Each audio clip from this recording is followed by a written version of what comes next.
Welcome back to this week. I have a very special, almost bonus episode. This is going to be a short one today, but it's a special one because I'm interviewing my childhood best friend, Emmy Goodman, who's here in Miami. Emmy, thanks for being here. Sorry, I don't know why I waved. It's so great to be here. It's such an honor. Such an honor. It's so fun having you here. Obviously, we've grown up in Longmeadow. We're here in Miami. Who would have thought we'd end up in Florida? I never expected to end up in Miami. I thought we were in New York for life. For life. And now all of our childhood best friends are in Florida now. Like, it's really crazy. It's very special, honestly. And it goes back to Hebrew school. We were in Hebrew school together, and now it's like a very full circle moment. It's super and special. It really is special.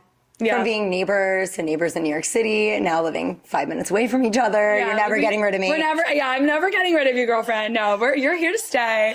Let's see how long, we can make an impact on Miami. I feel like from the second you and I both got here, we were just entrenched in the community, and like, it's been amazing to see you get so involved. And obviously a lot of it has to do with the work that you do, but a lot of it is also just you as a person and being so involved and feeling so connected to your Judaism, which I didn't always feel that way, but you were always the one that was like trying to get me involved through, what was it? BBYO. Exactly. Back in the day. You're right. Emmy, you've been in Miami now it's almost been 6 months, I think.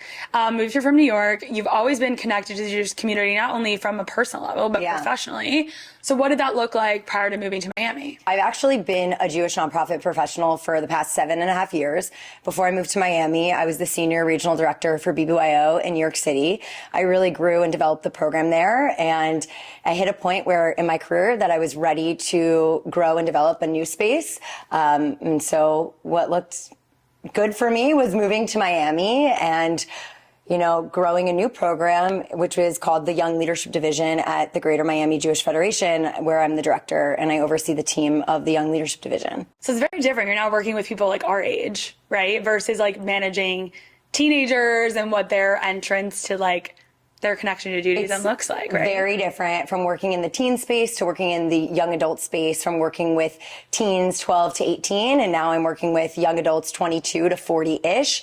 But it's just the next step. It's the next layer, the next chapter in a Jewish journey, right? You go from being a teen and participating in teen organizations, and then you get to come to the Young Leadership Division and participate in more programs and opportunities in your adult Jewish life. So it's really special. Yeah. So you've now been involved in like that full circle moment. Now you as a young leader yourself are managing like the future leaders of the Jewish world. It's really special. I also remember like my parents were involved in the Federation, I think like in Longmeadow. Definitely. When they were in their 30s. So all of our parents were a part of it. Right? Yeah. In Western Massachusetts, absolutely, which is it was a great program there, and it's special. And they met a lot of their friends actually through Federation, and they always talk about it now. They're like, we met all of our friends when we first had children.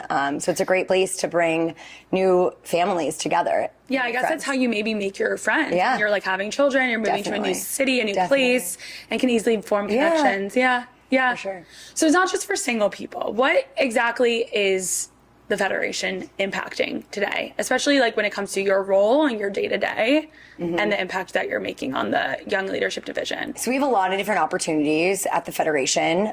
You can really pick and choose what you want to be a part of. There's something for everyone. There's community service opportunities. There's leadership development opportunities. There's social opportunities. If you are Israeli and you want to be part of our Israeli division, we have a real estate division. We have our young leadership program that we're hosting happy hours or a variety of other programs. There's really something for everyone, and we want to make sure we're catering to the community because we're touching the lives of 1,000 young Jewish professionals in the program. And I can only imagine after October 7th, there's been an influx in people that want to get involved. Yeah. So what has changed about your role? Well, you just started this role obviously a few months ago, but from your experience being in Miami and just like understanding like what your colleagues have gone through the last few years, like how has the role in the Federation, that role changed in a post-October 7th world? Totally. Well, as I shared, I have been a part of the Jewish community as a professional since undergrad and grad school. So I really know what it's like to work in the Jewish communal world through community engagement and putting on initiatives and putting on programs. But when I think about the work we were doing on October 6th prepared us for the work that we needed to do on October 7th. So we were ready to jump in, to make moves, to support our community, to be there for people who need us in a time of need. We had the dollars raised, an additional $30 million for Israel after October 7th, which is really incredible, in addition to our annual campaign. So not only is the Federation impacting Israel, but also like the Miami area at home. Absolutely. Where exactly is some of that money like going? Like, can you like share absolutely. So what it looks like? We're raising about $10 million a year that's going to Israel and overseas. And then the additional funds are going to local agencies. Like, we grew up going to the JCC, right? Of you went course. to the JCC? Yeah, JCC, we grew up. JCC girls. Yes. So we have 3 local JCCs in Miami, and we're giving a substantial amount of money to each JCC, as well as other organizations. I was a part of BBYO as a teen. We're giving funding to them. We have Keshet. We have Repair the World. We have so many different local organizations that not everyone really knows about that are locally funded, so that we can create a really incredible space for the Jewish community, and there's something for everyone. Do you feel like the Federation has a major impact on like Jewish life in Miami? Just because when I think about involvement in the Jewish world in New York, I don't personally feel like I was involved in the Federation at all. But here it seems like everyone's always talking about YLD, like Young Leadership Division, getting involved in the Federation. Like, it's just like a buzzy term here. It's more common. It's fun for people to be involved. Yeah, like why is that so, I guess, much more prominent here than it felt like it might have been in New York? Or maybe that's just my own. Well, you definitely went to UJA events in New York City. So UJA is just another term for like what we call YLD here, and that's our branding, right? I think it also has something to do with like the community here. We are such a strong Zionist community, and people want to be involved. They want to meet community. They come down here from New York or Boston, like people that I've met, because they want a place to call home and a place to be free to almost be Jewish and be proud. And so we say at Federation, Jewish Miami Strong, and we are Jewish Miami Strong. And it's really an incredible community. Yeah, I mean, I can definitely relate to that. Like moving down from New York, I mean, a big reason I moved was because I felt like I lacked like, a real community in New York. And the community here is so small, strong, proud. Like everyone's walking around with their Magen Davids, with their, you know, their dog tags when October 7th happened. Like, it just feels very normal here to be Jewish. Whereas, like, in New York City, it used to feel that way, but post-October 7th world, it definitely didn't feel that way.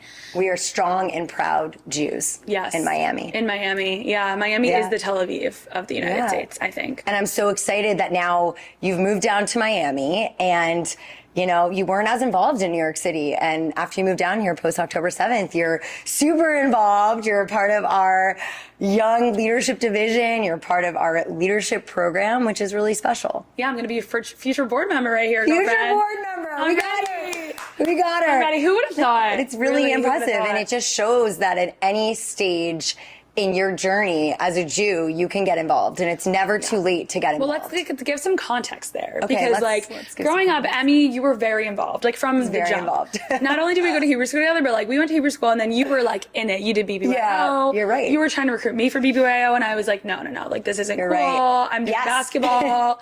I thought it was like nerdy, and it wasn't. Remember, I'd call you and be like, "Come to convention. There's gonna be cute boys," and you're like, "Leave me alone. I'm going to play ball." Yeah. I could not care less. And it's so crazy that like now, you know, in this phase of life, I'm like, no, this is something I really care about. You mean the fact that I'm on my best friend's Jewish podcast is crazy. Right. Never would have saw that one coming, but I'm so proud of you, and it's amazing. Well, thank you.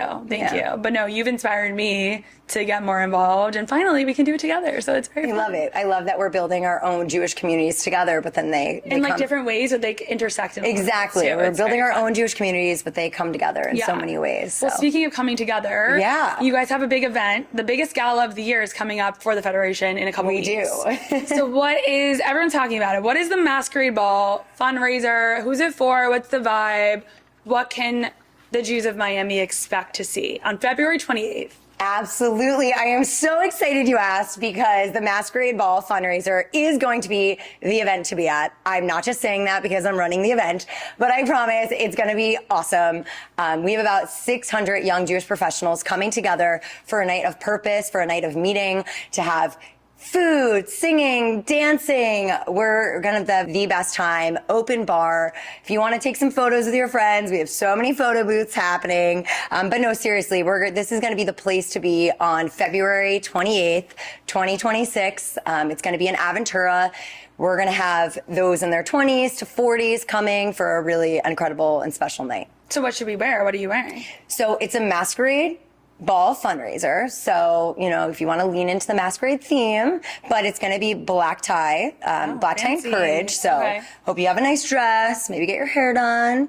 Okay. It's going to be a lot of fun. I'm excited. And super glam, like glam. Glitz and glam is what I would say. You know me. And the goal of the gala is to raise funds like for the Federation directly, correct? Exactly. So the fundraising dollars that we make that night is going to go back to the Jewish Federation to support our local organizations in Israel and overseas. Amazing. Well, I'm to excited. Support our annual campaign.